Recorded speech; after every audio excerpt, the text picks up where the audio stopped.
My name is Jessie Ace. I'm part of a group of enabled warriors that you've probably never heard of. We're fighting back against our invisible illness and taking the dis out of disability. We don't give sympathy to our symptoms. They enable us to be the warrior that we are. If you ask doctors and nurses, they'd say what we're doing is impossible. But pushing the limits of our conditions is something that we have to break through every single day. So we push the limits. We are mentally strong, and we can do anything. The question is, how far can we push those limits? This podcast will give you the answers. I'm Jessie Ace, and this is the Disabled to Enabled podcast.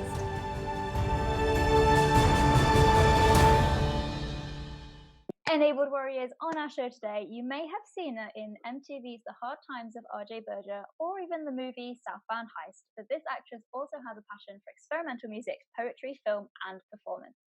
When she's not acting, writing or directing, she takes to social media to raise awareness and advocate for both psoriasis and eczema, two chronic autoimmune conditions that she suffers from. She was included in Elle magazine's article 13 Most Inspiring Women Who Don't Let Their Chronic Illnesses Define Them, alongside the lovely Daisy Ridley, Selena Gomez and Lena Dunham. She's currently producing a documentary series which aims to shed light on what it means to live with a chronic illness, which I'm so excited to hear more about. Enabled Warriors, I'm so excited to announce today's guest. Please help me in welcoming the fabulous Ciena Rae, everybody! Woo! Hello! Hey! Hi! Huge welcome to the show, Ciena. How are you doing today? I'm so good, thank you. How are you? Oh, good, awesome. Yeah, I'm like so thrilled to have you here today. It's just awesome. I'm happy to be here. So let's get straight in by going back to that day when things started to go a little bit haywire for you. So can you describe what happened? Did you have symptoms kind of before your diagnosis? How did your invisible illness journey really begin? So, I mean, I was very young. From what I remember, I was around 4 or 5 when I first started showing symptoms of like eczema. I had rashes in classic areas like behind my knees and on the inside of my elbows. And I, at one point, remember I slammed my finger in the car door and I lost my fingernail. It came off. And then after that, I started actually having like more symptoms of psoriasis. So once my first index fingernail came off, it never really grew back properly. And then I started losing all of my nails one by one and got psoriasis on my nails. And then it kind of just went from there. So I think that was around when I got actually diagnosed with psoriasis. I was around 10 or 11. Okay, so that was quite some time ago. Quite some time ago. Yeah. I am 27 now, so the I've had it for most of my life. So. Okay. Yeah. And so, how was that to be diagnosed so young with a skin condition? I think, like, when you're the first time I remember being aware of it, I was in, 3rd grade. I was in elementary school. So I think at that age, you're still kind of figuring out, you're beginning to figure out kind of the ways in which you're like different from everybody or similar to other people. And I think that I knew from a very young age I was different from other people. And I was kind of in and out of doctor's offices and missing school for it. And before I really got diagnosed, I had, gone around to a bunch of different dermatologists and nobody even really knew what I had. And so I definitely knew that it was something that made me different. Okay. And then people were, other kids, how they are in elementary school kind of got, there was a little bit of name calling and things like that. And that's when it really started to like affect me, I think, because I realized that I had this thing that other people, didn't have to deal with. So yeah. Did it isolate you at all? It felt isolating just because I couldn't really I didn't talk about it really because I didn't feel like anybody knew what I was going through, or I felt like I couldn't really relate to anybody because I didn't see anyone else who looked like how I looked, and I didn't see anyone else, missing school in the ways that I was for doctor's appointments and things like that. So it certainly felt isolating. And I think that, developing it at such a young age made it so that it became a part of my identity. You know, I couldn't really separate the two. And so I've only ever known a life with psoriasis and eczema. So. Okay. Yeah. Did you know psoriasis before you were diagnosed? Did I know what it was? Yeah. No. No, I didn't. Actually, that was quite the process. Once I started going to doctors to try and get a diagnosis, they didn't really even seem to know what it was. Okay. I remember that they thought I had like fungus on my fingernails. They at one point thought I had ringworm. There was a lot of misdiagnoses early on, and then I ended up going to Children's Hospital in LA, and I think got a diagnosis there. But that was after a lot of, seeing a bunch of different dermatologists who kind of didn't really know what I had. So no, I wasn't really aware of what it was. No. I was aware of what eczema was, but psoriasis not so much. So. Okay. So what symptoms do you normally get with psoriasis and things? For me, I don't have plaque psoriasis, so it doesn't show up in. Sometimes it's basically just like red raw rashes, and it's weird because I have eczema as well. So I kind of never really know which one is kind of, which one peaking. is which one is which. Yeah. But I definitely experience it. In the sense that like eczema is typically in classic areas, like on the inside of my elbows and things like that. And then what I'll realize is sometimes if I'm getting it on my neck or on my face, I think that that's probably the psoriasis coming out, because that I get everywhere. I get on my stomach, on my torso, on my back, on my legs. And that that wasn't always the case either. I used to have it just in specific areas, but unfortunately I now have it on my neck and my face as well. Yay! Just what you always wanted. Yes. What you always wanted. Yeah. So what would you say is the main difference between eczema and psoriasis then? Sounds very, very similar. I experience it in a similar way. It definitely affects, I think there's like 8 kinds of psoriasis. So people experience it differently. For me, I think the way that I understand it is that psoriasis is something that is a condition where you turn over skin cells faster than other people. So for me, the typical rate, I believe, is 4 to 7 days for people with psoriasis. And for people with a normal turnover rate, it's 21 to 27 days. So turning over skin cells at a much faster rate, which is what causes the buildup and irritation. And then eczema, I believe, is more of like either, I know there's atopic dermatitis and then there's contact dermatitis and then there's eczema, and I don't know if those are all the same or it's kind of confusing, but I believe it's more of like hypersensitivity, so either to environmental factors or genetic things. So I am hypersensitive and I turn over skin cells faster. Wow. So I got the best of both worlds. But yeah, it presents me mostly with just like really, really itchy, very, very dry skin, sometimes red and raw and oozing. And that's kind of how it shows up for me. Gosh, is that something that's typical among like other people, or is it quite individualistic? I think that it's definitely individualistic, but social media for me has been a blessing because I, for the first time, was able to kind of see other people's skin and recognize myself in the images that they were sharing, which is amazing. There's definitely, like, across the board, some similarities for sure.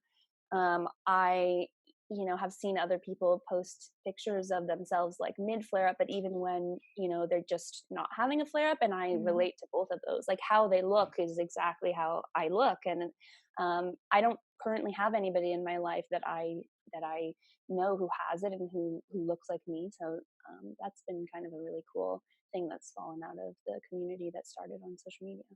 Yeah, that's awesome. And you were so brave, I think, the other day, because you it probably wasn't the other day, but I don't know why I always say that. You posted an image when you were in a flare up? Yeah. I thought that was so brave. That's amazing. Thank you. I think,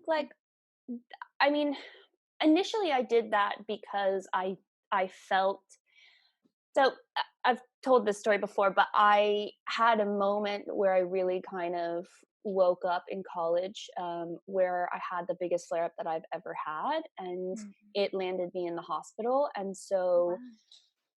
I felt so alone, because even when I went to the ER, they were like Googling my symptoms and like didn't Oh, really know how to provide relief. And it was just such a kind of devastating process, because it was now this thing that I had been hiding or ignoring that was no longer, I couldn't do that anymore, because it was affecting every area of my life, my relationship, my school life, my job.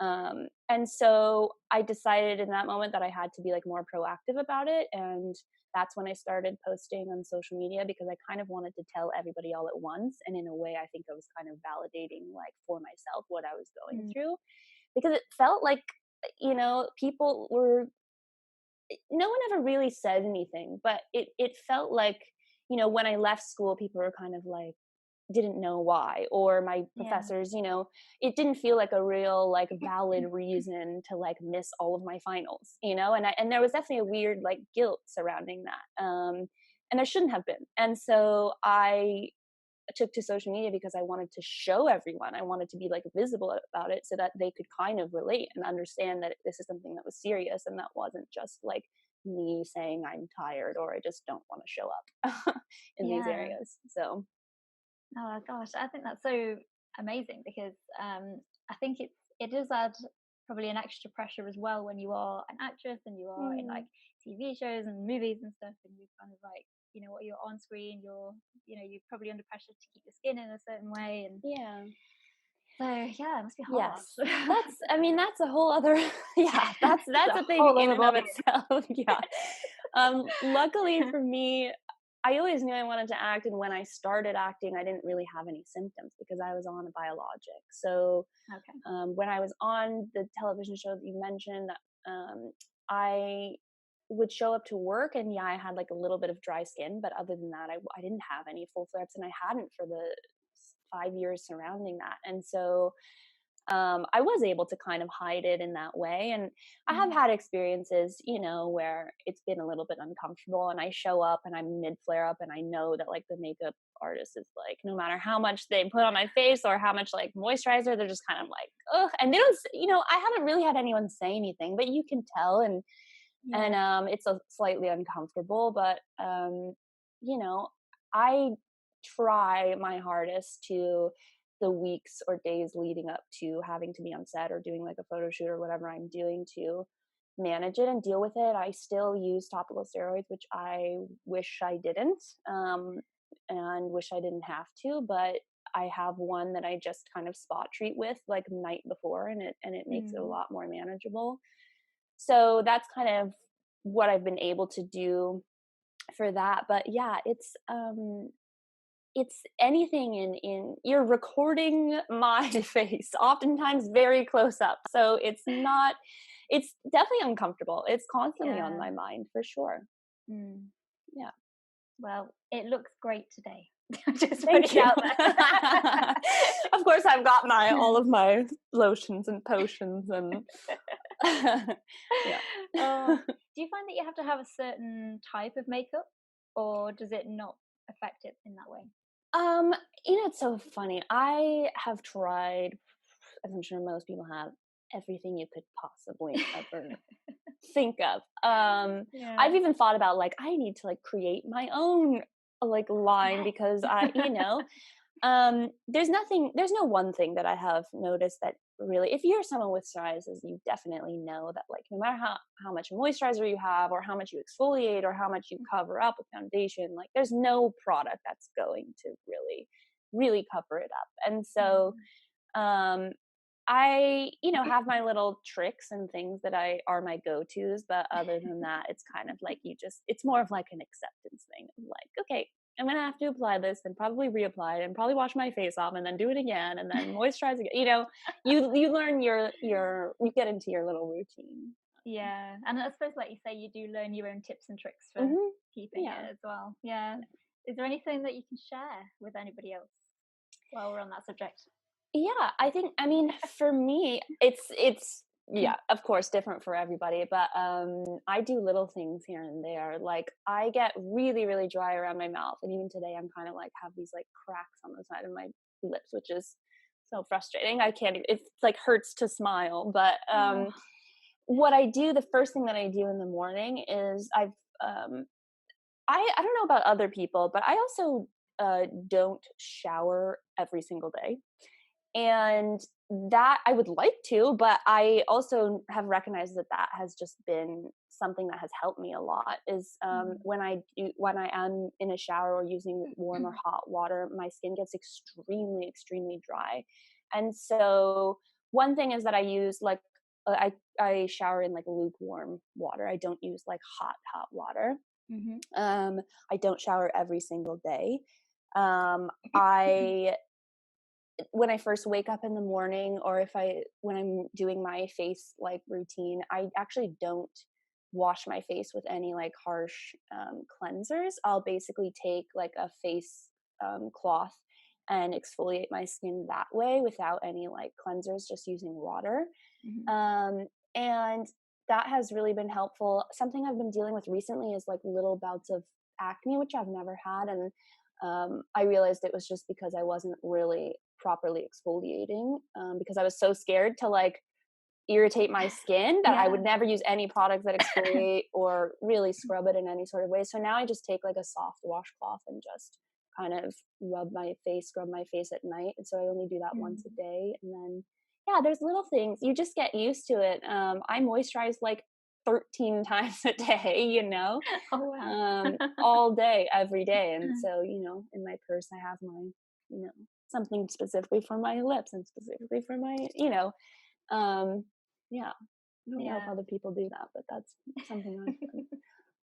I think we all have our own little version of For that sure. sort of stuff, don't we? Yeah. Like I constantly have lip balm nearby, Yeah. always. Yes. My lips get so dry, it's ridiculous. Yeah. So, do you take any medication for it at the moment, or is it something that you just kind of manage with diet and exercise and stuff? So since I had that um, kind of when I was in the ER in college, I decided that I wasn't going to take any medication anymore. Okay. And that came after having tried 3 or 4 different self-injectable medications, which were biologics, and um, none of them were working for me. Mm. And I guess I realized so initially when I told you when I wasn't having any symptoms when I was younger, it was because I was on methotrexate and also a medication called Remicade, which was the biologic. I would go to a doctor and sit there for 2 hours at a time and do an IV drip. Okay. And so that's how they administered it. And that medication was the only thing that really worked for me. And I kind of was in what they considered like a remission where I didn't have any symptoms for even years after that. Mm. But what happened was it came back as soon as I was in college and was under like all kinds of new different types of stress and wasn't really taking care of myself properly, wasn't Yeah. really sleeping enough, drinking enough water, things like that. So I tried these 4 or 5 other medications and none of them were working for me. So I was so frustrated with the whole thing with the ER and everything that I decided I'm just going to try and do everything I can to take care of this myself and be my own, advocate and do my own research. And so I haven't been on medication since then.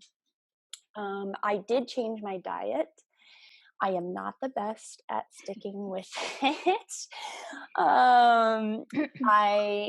I changed my diet to what is basically an anti-inflammatory diet, so no bread or dairy or alcohols. Try to stay away from sugar, things like that. But it's difficult. It's not the easiest. Yeah. Yeah. One of the hardest things, diet. It's just Yeah. one of those things that you can't change all at once, if you know what I mean. It's a very slow, incremental sort of change. Yeah. Because And I also, sorry, go ahead. I was just going to say, I think a lot of mental health is based on, diet and things as well. So and I'm only just kind of discovering that. I mean, I knew that mental health had a lot to do with it, but I didn't quite make the connection between like gut health and mental health. And it's so crazy how, I was never given any of that information by my doctors. Or I was even told, my mom tried to have me on like a vegan diet when I was younger. And I specifically remember her asking my doctor, and he said, "Oh, diet has nothing to do with it." And so It it's drives me it's like crazy. it's crazy. And it's, what happens is people end up going 20, 30 years, lifetimes, just listening to the people that they're supposed to be listening to, and they steer them in the wrong direction. And Yeah. I think that was like the biggest lesson that I learned from going to where I was supposed to go, which was the ER, and them not having, any clue how to like manage what I had. I realized like, oh, like I have to look out for myself. I have to do my Yeah. own research. I have to, Mm. figure it out on my own. So that's definitely like been an eye-opening thing for me. Yeah, I totally get that as well, because like my neurologist, for example, when I went to see Mm, him, he told me to stop exercising in case I had a relapse. And that was like the wow. worst information you possibly could have given. Wow. And then I started this podcast, and there was people with my condition that were doing marathons and climbing mountains. Mhm. And I was like, well, how can you do that? And I Mhm. this is Yeah. ridiculous. So It's yeah, crazy. totally true. Yeah, and Okay. when I was younger, I mean, the other thing about it is the topical steroids. Like for what I suffer from, they're just constantly prescribing topical steroids, Yeah. and those have their own negatives, Oh, side exactly. effects. Side And effects are often worse than the actual condition, right, aren't they? It's like, right, and they don't oh, ever acknowledge that. So no. it's kind of this, it feels like a bit of like an uphill battle. And like luckily I think, I've connected people like you and other people through social media where we're having these conversations and kind of learning from each other about all of this stuff and through our experiences. Yeah, definitely. And it's so important to be talking about these experiences as well. And Mm, I really do admire you as well for, using your platform that you've got to spread this awareness, because it's super thank you. important. It really is. Yeah. So yeah. So can you tell us a little bit more about the documentary that you're making about invisible illness? Because I'm so excited to hear more Yes. Yes. about that. So that kind of came about when so all of my kind of advocacy started just with like me basically shouting into the abyss. What felt like Instagram at that time was like me just being like, I'm just going to tell everyone. And everyone was like 500 of my friends who I was like, um, I started doing it kind of for personal reasons. And so I felt weird about it because I was like, well, this is like not an aesthetically pleasing thing. Why are my friends going to want to listen to this? Why do they want this on their feed? And then what happened was a journalist happened upon my page and wrote an article about it, and then other people started following me for psoriasis. And so there was kind of this weird like community that was kind of being built at the time. There was a few hashtags, not very many, but and I realized that there were so many people who were just looking for information, who were just looking to relate to one another. There was a huge void in that community. And so, one, I kept posting about it because I enjoyed people reaching out to me and talking to me and sharing their experiences. And two, I started meeting people in real life. Like people were like, let's grab a coffee, let's have lunch, let's meet up. And some of them just wanted to talk. And some of them had never met someone with psoriasis or eczema before. And that's when I realized through those conversations that I wished I had been kind of like recording them or, being able to post them in some way, because they were conversations that I had never had before. Because I also didn't really know. I mean, I had spoken to people online at that point, but I had never really had close contact with anybody who understood what I was kind of going through. And I remembered from college, I had actually one friend of mine who had eczema and like pretty severe. And I realized how much of our relationship was like we just understood each other, and it was just this underlying thing where she would kind of check me if I was like had a drink that night or something. She'd be like, be careful. And there was this thing where I just felt so deeply connected to her in a way that I couldn't really relate to other people. And I wanted to see what it would be like to be able to have those conversations and to be able to film them and to be able to, put them out there for other people to see, and just share that, in that space. And so that's kind of where it was born. And I think that we're kind of now at the point where we're like, well, this is a bigger conversation. So it's not just psoriasis and eczema. There's something about having a chronic illness where you're so overlooked in this society, and you're expected to show up to work and to school and in your relationships in ways that you may not be able to, and people may not understand that, and more often than not don't, and expect you to just show up as if you're, normal. And so I think that really that's the conversation I'm interested in exploring, and it's going really well, and I'm very excited. That's really good. That's just like the most amazing thing. So it's basically a series of interviews with other people with different chronic conditions in general. So right now, because we started it based on, with psoriasis and eczema, there was a chef, a dancer who had severe eczema, and an actor, and then a couple other people. So we're trying to get people from other different types of professions. And that alone, just focusing on psoriasis, that's an endless, kind of conversation. But now I think we're going to try to expand it to people with other conditions as well. So that's awesome. Yeah. That's awesome. Yes. Oh, well, if you need anyone with MS, you let me know. I would love to have you, genuinely. That would be great. Fabulous. So what's your kind of plan for the documentary in the future then? Right now we're kind of doing it, like guerrilla style on our own, trying to figure out ways to be able to expand it. And hopefully will turn into kind of like a series that I can just continue to do. I'm so passionate about it, and I think that there's so much conversation to be had in that area. It's just endless. And right now there's not really anybody kind of doing that I've seen content like that, where it's like on social media, where it's these types of conversations. The only place I've ever really seen it actually is in companies that are trying to like build their brand. They'll like interview people about their experience with their product, and I've seen that, and I've seen people posting photos and having captions and building relationships that way. But I think that it's so important to be able to bear witness to the conversations, to be able to relate to the two people or three people talking on camera, being able to see their interactions, see how they relate to one another. And so that's really what I'm trying to do, and hopefully it can turn into something that's a recurring short kind of docu-series. I would love that. That's awesome. Yeah. Oh, that's amazing. I really do hope I like as well, because that's exactly what the world needs. Yeah. It really is. So going back to you then, where did your interest in acting and directing and writing really come from? Where did that stem from? So, I mean, I think about like as far back as I ever thought about it, and I was probably 12 or 13. And I grew up in LA, so I was definitely around that world. I knew a lot of people.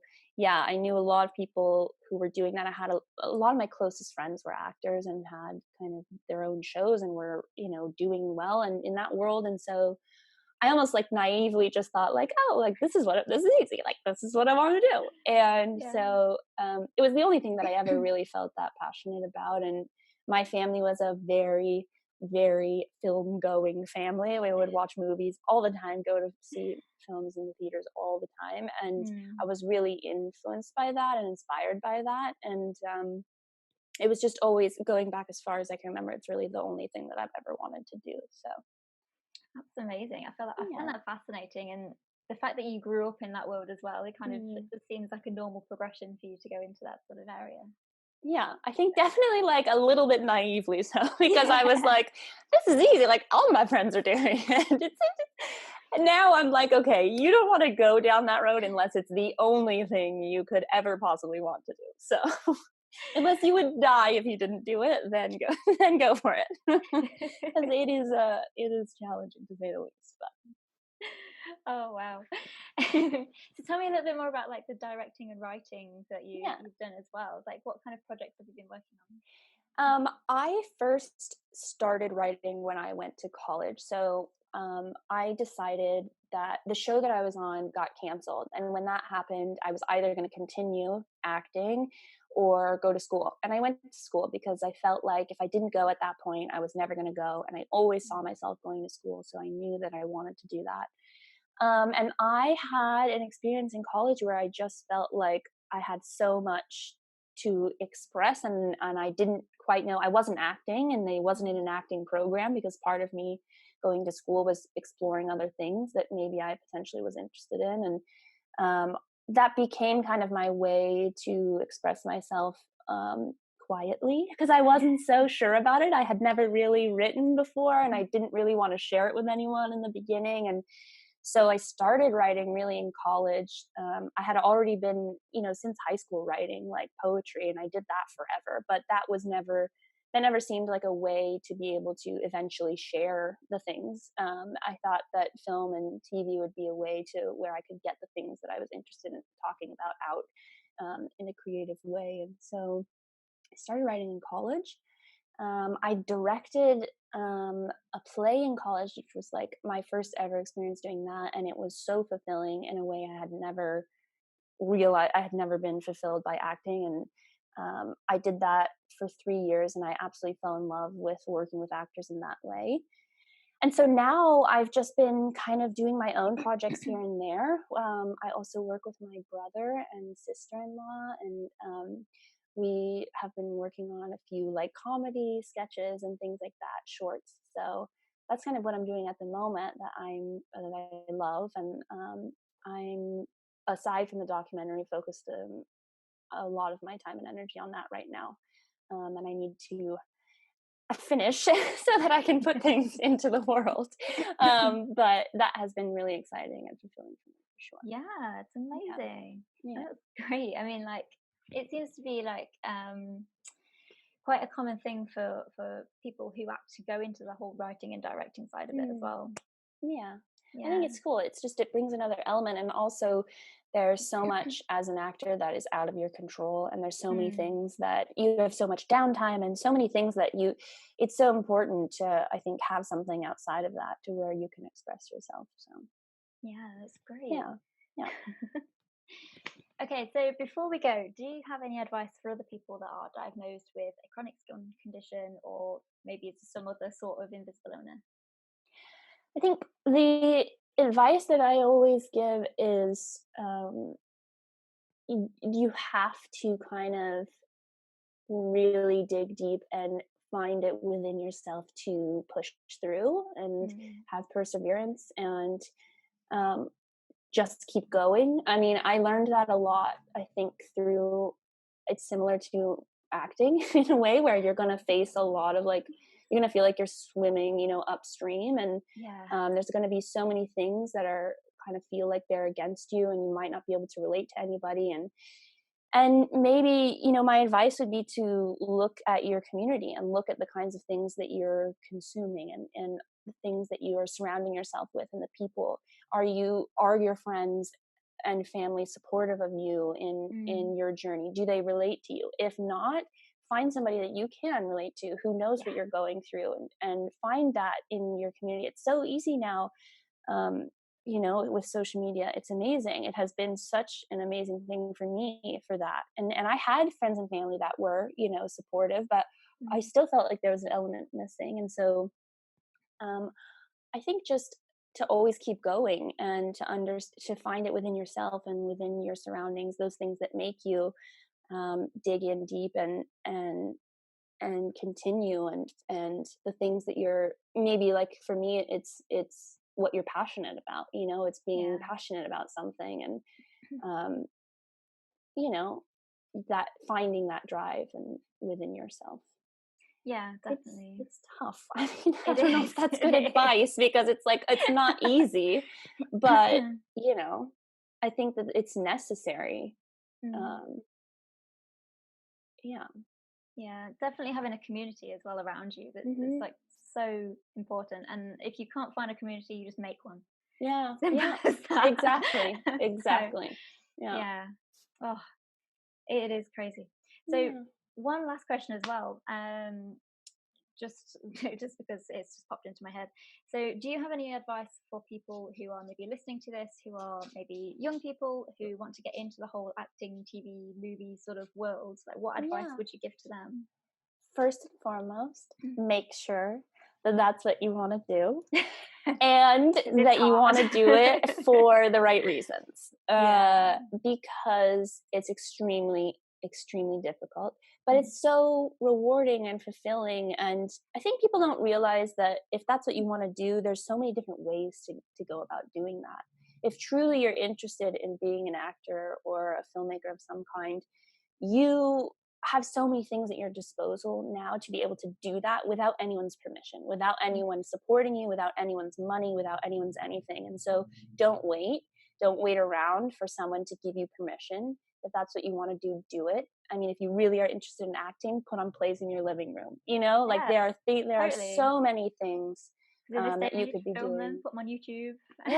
No, truly. I mean, and it wasn't always that way, but it's just the world that we live in now. And so first and foremost, make sure that that's that you want to do it for the right reasons, and that's what you want to do. And then the second thing is to go after it and to not wait for anyone's permission, and to find ways to get better at that every single day, and to practice that every single day. And that has been very helpful for me.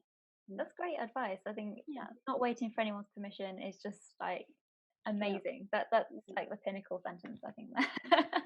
Because it's the same with and I was actually speaking to someone else earlier on today who said health wise, don't wait until you have a good health day, because chances are they're probably not going to come. So just do it. You want to do something, just do it, and do it now. That's amazing. Yeah, I love that, because we're always I feel like we're always waiting for someone to tell us, totally, should I do this? Or if it was even for me, it was I had to hit rock bottom with my health to stand up for myself, which is that should not be the case, just being proactive. Absolutely. I mean, do you find that you have a different perspective now? After having done that, for sure. Yeah, 100%. Oh, sorry, my phone just rang. I for sure have a new perspective about that. I think that has been something that has changed the direction of my life, genuinely. I went from being able to hide what I was going through and ignoring it and pretending I was normal, to standing up for myself and being loud about it and advocating for myself, which then in turn gave me a community of support, which I lean on frequently, and that was an element that was entirely missing. I would never let people help me, or, I would never speak up about what I was going through. And so that has changed my life immensely, for sure. Yeah. It's amazing what chronic illness can do in that way. It's it just opens your mind and to so many different possibilities you never even thought of. Yeah. Crazy. Okay, so are you ready for some quickfire questions? I am. I'm ready. That people are like, oh. And it's fine, it'll be great. Okay, so Enabled Warriors, this is the part of the show where we find out a little bit more about the personality of our guest with some super quick secrets. We've talked about some heavy stuff here today, so let's have a little bit of fun before Are you ready for this, Ciena? I am so ready. What is the most inspiring book that you think you've ever read? Oh my gosh. I wish I read more, but I don't. I love On Love by Alain de Botton. I think that's how you say it. He's a philosopher. And I also am inspired by The Unbearable Lightness of Being by Milan Kundera. Oh, fabulous. They sound great. Definitely going to check those out after this interview. What's the weirdest thing you think you've ever done? Oh my gosh, I'm an actor, so I'm real weird. Definitely done weird things. Hoping for a good story here. So I frequently, if I'm alone, just kind of make up scenes and characters, and I'll just go around the house and talk like I'm somebody who I don't even know who this person is, and I just talk to myself, and I just that's pretty weird, I think. And I do that a lot, so that's probably the weirdest thing that I do. That is awesome. I think it'd be more weird if you weren't an actress, though. Yeah, I guess so. Yeah, you can say you're practicing. Yeah. Oh gosh, what's your most favorite place that you've ever visited?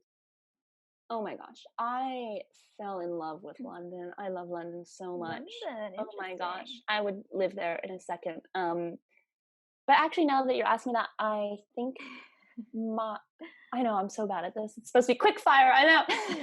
I've also been to Switzerland, and I just thought there was something so magical about Switzerland. It was unlike any other place that I've ever been. So I'm gonna have to say that. They have good chocolate there. That's why. They do have good chocolate. They do. It's worth moving there just for that. I mean, you're right. So what would you say is the scariest thing that you've ever done? Jumping out of a plane. I did. Oh my gosh. I went skydiving. Yeah, One of these crazy people that have gone skydiving. Hands down, scariest thing I've ever done. But what's weird is that I look back on it and it doesn't feel like that scary because I did it, and I'm like, oh. But no, it's the moment where you're about to like go. And by the way, it's not your choice because I was like tandem, so they just go for you and you're stuck to them. Yeah, that's terrifying. Jumping out of a plane. Imagine. I feel like clinging onto the airplane, like no, yeah, change my mind, exactly. Yeah, exactly. Yep. They're like, oh, you're going, and then you just lean out. Yeah. They must get that a lot though, surely. I'm sure. That's why they force you. You're strapped to them. You have no choice. Yeah. Yeah. Oh my god. Okay, where can other warriors find out more about you and what you do, Ciena? I have a website called CienaRae.com, and then I also post most of my updates on Instagram. So that's my main source of information for all the things that I'm up to. So that is at Ciena Rae as well. Awesome. So Enabled Warriors listening, you can go and check Ciena out at CienaRae.com. All the links to everything that we spoke about will be in the show notes, so you can go and check those out later. And that would be amazing. So thank you so much for coming on the show today. It's been so awesome to talk to you. Yes, I'm so happy. Thank you so much for having me. And I love what you're doing with your podcast. Please keep doing it. It's so amazing. Thank you so much. Yeah. Thank you. So remember, warriors, stay enabled. And thanks ever so much, Ciena. See you later. See you. If you want to fight back against your invisible illness and help take the dis out of disability, and join the tribe on Facebook, facebook.com/enabled warriors. If you love this podcast, click that subscribe button and never miss another episode. And remember, warriors, stay enabled.